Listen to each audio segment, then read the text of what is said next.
We've got a decision to make, folks. If we're following the rules of the series to the letter, I now have to take over as manager of Deeping Rangers. However, there's a strong argument that perhaps we should give old Steve McLaren one more year. Hello and welcome to part 8 of Non-Lethal Legend, a Sugar Daddy. I'm Kev, and Deeping Rangers didn't get promoted for the second year in a row. As per the rules, we're supposed to step in. But, I mean, they got pretty close, losing in the playoff final to Birmingham. So, I don't know. Does that count as stalling, stagnating, whatever the official word that we used was? Because if you remember, last season they finished 12th. So they've made definite progress. They only finished 4 points outside of the automatic promotion places and made it all the way to Wembley for that playoff final. I need you to let me know down in the comments. Have they stagnated? Do I need to step in? Or do we give Steve McLaren, who for some reason doesn't have a face, do we give him one more year before... It'd be quite handy to give him one more year because I'm not quite ready to do it yet. But, you know, I can get started if need be. I just won't sleep for the next 10 days or so. But yeah, you need to let me know what you think. If we have a little look through everything in a little bit more detail. League-wise, long gone are the days where Deeping don't lose any games. They lost 12 games this season. And goal-scoring-wise, why is it only showing us goal difference? How'd you get to see the full table? I seem to have lost the ability to press the right buttons. There we go. That's the one we're looking for. Only scored 60 goals all season. Things are going to be so different when I take over. Let's have a look at the team, though. Let's see what they've been up to. If we go on the schedule, first of all, I just want to see how they're doing in the cup competitions, because if they've done well in a cup, that might be a reason to sway me into staying around. So, EFL Cup only made it into the second round, knocked out by Newcastle. Checker Trade Mickey Mouse Nonsense Cup. They've made it. They've won it. Did they win it? Deeping Rangers won the Checker Trade Nonsense Trophy Cup, beating Chelsea under-23s in the final. So there you go. A little bit of silverware. That's an argument not to necessarily step in straight away. In the FA Cup, got knocked out by Notts County in the second round. So that's not that impressive, is it? But 2 trips to Wembley in one season, winning the Checker Trade Trophy and then getting there into the playoff final, only to lose out at the last minute to Birmingham. This is where it all fell apart. Back-to-back defeats there. It was quite a strong finish to the season, that aside. But, I don't know. They're clearly not making the kind of amazing strides they were making previously, but progress has been made on the season before. So I'll leave it into your hands. Whatever you do, we might even do a straw poll.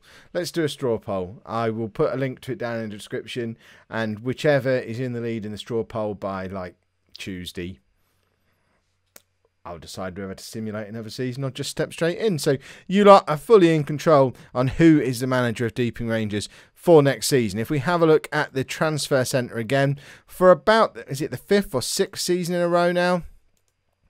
They've not spent a penny. This is a team that we gave £100 million to. So 1, 2, 3. Oh, hold on. They are spending pennies. I'm going the wrong way, that's why. Good work, Kev. Me and the buttons today, we have actually fallen out. So 1, 2, 3, 4, 5 seasons in a row. No, 6 seasons in a row, not spent a penny on transfers. And this year, they've actually had £2 million worth of sales because Gary Grant, an 18-year-old goalkeeper, has been sold on for £1.6 million. Just basically straight out of the youth team. Finally, the reputation of the club is starting to get to a level where these youngsters are going for big money. That's going to have a significant impact on the future of the club because it is a top youth facility. And if they're now able to fetch £1 million plus for an basically completely untried youth player, then that's really promising for the future. Aaron Cool's moved on. That's a bit of a shame. I kind of wanted him to be around when I stepped in, but alas, he has taken a sideways step to Rotherham. I wonder how much money he's on there. Only 3.2k.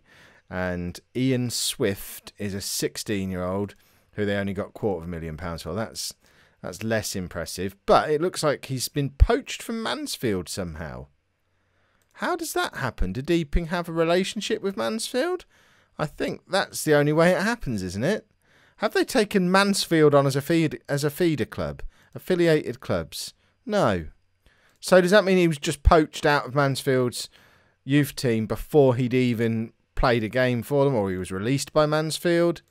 So Mansfield joined Deeping Rangers. I don't really understand. Someone's going to have to let me know what all that means. Does that mean he came into the Deeping Rangers youth intake having previously been living in the Mansfield save area? I don't understand. Either way, he's moved on to Swansea. Before playing a game, has he even played a game for the club? He played one game for Deeping. He's moved on to Swansea. So that's less encouraging because that's then a small transfer fee again. But £2 million in is a massive improvement on what it's been any previous season. Have we got any of our big names that we recognise from previous seasons who've gone on frees? No, not really. So, cool aside, he was never really a first teamer. The sort of crux of that first team squad has stuck together. They've sold a couple of youth players, presumably to keep the club afloat, and then brought in some other players on free transfer. So Sandy Crawford is 23 years old, comes in on a free transfer from Celtic and scored goals. That's quite a useful signing. Lucas Giessing is Faroese. He's a right back. He came in on a free transfer from Posh, local rivals. I wonder if they're set up as local rivals yet. Divisional rivals, certainly, and only about 7 miles between the two grounds. Omar Richards is a left back. He came in on a free transfer from Burton. So transfer-wise, it looks like the players are roughly at League One level now as they're coming in. Long gone are the days where we were bringing in players from 4 or 5 divisions higher than us to race through the divisions. We're now signing players who are already playing in our division. So it feels like we've reached our level. We're a League One team. We've reached League One. We seem comfortable-ish there. And now we just have to decide if we give Steve McLaren one more season. The current squad, how are we doing age-wise? Quite a range. And if we just have a look at the records of the club, because I just want to have a look to see how we're doing for most appearances. Nathaniel Chalabar is still there, age 29 now. He has wasted his entire career at Deeping Rangers. Has he even made it to legendary? 1, 2, 3, 4, 5, 6, 7 seasons at Deeping Rangers, and it's the best 7 seasons of his career as well. It's like age 22 to 29. He's never getting that time back. I don't understand what he was thinking, and he's still not even on the favoured personnel. The Deeping fans still just think he's a sellout. Value of the club, only £7.5 million. That's interesting because that suggests there's not much money left in the bank because that playing talent must be a couple of million. The ground obviously goes into that value as well. So it sounds like there's no money in the bank at all, which is a bit of a worry. Scott Porter has been sacked at Port Vale or Preston, wherever he went. There you go, sacked as manager of Preston and is now unemployed. He'll probably never get another job in football. And I do just want to check what salary Chalabar's on now.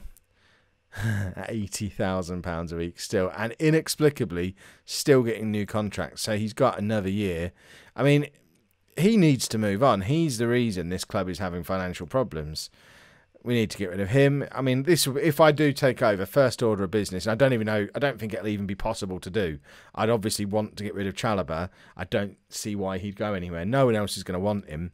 He's not got teams beating down the door for him. Huddersfield, what league are Huddersfield in? Tell me they're in the Premier League, because they need to be. Huddersfield are in the Premier League. Does that mean they got relegated from it, though? So they're going to have parachute payment money. They could potentially... I mean, would he go to a team... Would he go for an opportunity to play in the Premier League in the last year or two of his career, maybe? Or has he got another 5 or 6 years in him because he's never really overexerted himself? But he played 20 games in the Premier League for Chelsea and has never been anywhere near since. Will he take a pay cut to go to Huddersfield and have a season or 2 in the Premier League before he has to hang up his boots? Because the Deeping Rangers fans are still completely indifferent to him. Lenihan needs to move on, as does Bettinelli. And some of these, you could perhaps make an argument for 1 or 2 of these slightly less overpaid ones to stick around in League One for a promotion push season. But there'd definitely be a significant amount of work to do to get to the point where we can start spending money again, because they haven't spent any money for 6 years, and that in itself terrifies me. So remember, let me know down in the comments what you think we should do. Is it time for me to step in, or do we give Steve McLaren one more year to see if he can get Deeping up into the Championship? Need you to let me know down in the comments. Need you to vote in that straw poll. Let's get a discussion going and work out what to do, because I'm a little bit afraid of this now. If you've enjoyed that, please make sure you pop a like on there for me. Subscribe to the channel if you'd like to see more, and thank you very much for watching.